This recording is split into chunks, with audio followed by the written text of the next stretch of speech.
You took a work tape that had Cole playing guitar and singing, and you chopped it up on your computer and made it in time.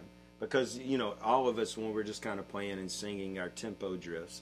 Right. So you chop it up, you put in time, you put a loop under it, and then you start how did you create the rest of the track? You know, I started with the drum loop. You know, sometimes I'll go into like Stephen Slate drums or something and put in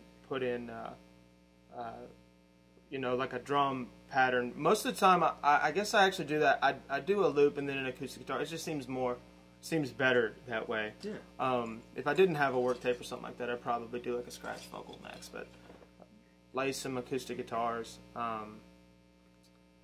You know, eventually maybe lay one lead pass with the loop if I do stuff real fast. So if I'm like really doing it, I'm like, well, my brain just decides what I do next. Yeah. But I may do an acoustic guitar, you know, a Nashville high-strung acoustic guitar, which would be some of the strings are an octave up from a standard acoustic guitar. I actually have one over there. Do you? Yeah, we can pull it out and we can play on it.